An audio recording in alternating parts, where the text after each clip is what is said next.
Let's mic देश का मिजाज ईस्ट।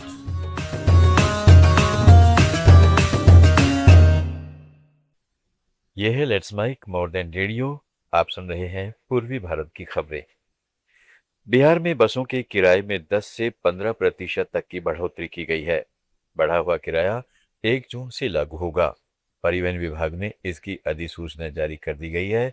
नई दरें साधारण, डीलक्स और एसी बसों पर लागू होंगी। अधिसूचना में कहा गया है कि डीजल की कीमत बढ़ने और बस संचालन का खर्च ज्यादा होने की वजह से किराया बढ़ाया गया है। पश्चिम बंगाल में जनगणना का काम 1 अगस्त से शुरू होकर अगले साल फरवरी तक चलेगा। मुख्यमंत्री शुवेंदु अधिकारी ने आज कोलकाता में ये घोषणा करते हुए कहा कि देश के बाकी हिस्सों में जनगणना की तैयारियों से पहले ही काफी प्रगति हो चुकी है। ऐसे में बंगाल और देरी बर्दाश्त नहीं कर सकता।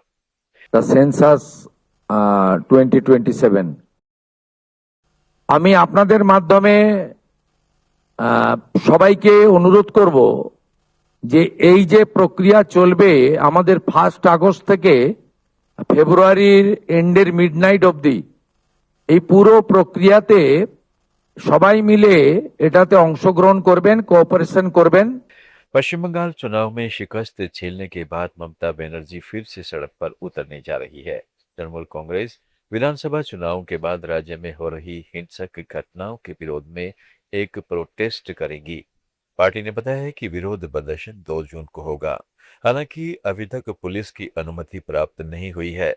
बंगाल में ममता बनर्जी को स्ट्रीट फाइटर माना जाता है। अगर पुलिस की अनुमति मिलती है तो सत्ता खोने के बाद यह टीएमसी का पहला प्रदर्शन होगा। टीएमसी चुनाव में 80 सीटों पर सिमट गई थी। ममता बनर्जी खुद भवानीपुर सीट से हार गई थी। झारखंड में राज्यसभा की 2 सीटों के लिए 18 जून को होने वाले चुनाव को लेकर कांग्रेस की ओर से 1 सीट पर दावेदारी की गई है। इस पर मुख्यमंत्री हेमंत सोरेन ने 2-3 दिनों का समय मांगा है। कांग्रेस की ओर से राज्यसभा चुनाव को लेकर राजद और भारतीय कम्युनिस्ट पार्टी माले नेताओं से भी बातचीत चल रही है। झारखंड में राज्यसभा की 1 सीट पर जेएमएम की ओर से उम्मीदवार उतारे जाने का निर्णय लिया जा चुका है। दूसरी सीट पर कांग्रेस की ओर से दावेदारी पेश की गई है। इस सिलसिले में कांग्रेस के झारखंड प्रभारी के राजू और तेलंगाना के डिप्टी सीएम मल्लुभट्टी विक्रमार्क ने हेमंत सोरेन से मुलाकात की है। उनको सीएम सोरेन ने 2-3 दिनों का समय देने की मांग की। ओडिशा में आज से मतदाता सूची का विशेष गहन पुनरीक्षण एसआईआर शुरू हो गया है। निर्वाचन आयोग की यह प्रक्रिया 28 जून तक जारी रहेगी। इसमें राज्य के 3 करोड़ 33 लाख से अधिक मतदाताओं को शामिल किया जाएगा। इसका उद्देश्य मतदाता सूची में परिवर्तन करना है, जिसमें डुप्लीकेट, मृत और अपात्र नामों को हटाकर सभी पात्र मतदाताओं को शामिल किया जाएगा। प्रक्रिया के तहत घर घर जाकर सत्यापन और फार्म वितरण के लिए 45,000 से अधिक बूथ स्तरीय अधिकारियों को तैनात किया गया है। मतदाता सूची का मसौदा 5 जुलाई को प्रकाशित किया जाएगा, जिसके बाद आपत्तियों और दावों के लिए 1 महीने का समय दिया जाएगा। राष्ट्रीय मानव अधिकार आयोग ने ओडिशा के कालाहांडी जिले में एक निर्माणाधीन सेप्टिक टैंक के जहरीले गैस से रिसाव से 6 लोगों के मारे जाने की खबरों का संज्ञान लिया है।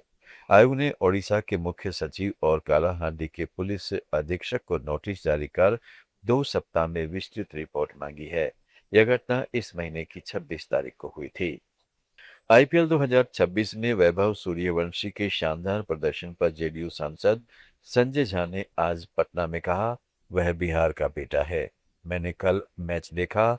हमने शायद ही कभी किसी को इस तरह के शॉट खेलते देखा हो। बिहार में अपार प्रतिभा है और राज्य सरकार खेलों में कई पहल कर रही है। वह एक असाधारण प्रतिभा है। बता दें कि 15 वर्षीय सूर्यवंशी ने आईपीएल के इस सीजन में 237.31 की जबरदस्त स्ट्राइक रेट से 776 रन बनाए हैं। बिहार, पश्चिम बंगाल, उड़ीसा, झारखंड और छत्तीसगढ़ की ताजा खबरों के इस बुलेटिन को रोजाना सुनने के लिए डाउनलोड करें लेट्स माइक ऐप। जुड़े रहिए लेट्स माइक के साथ। आप सुन रहे थे let's mic more than radio. Follow कीजिए हमें हमारे सोशल मीडिया प्लेटफॉर्म्स पर।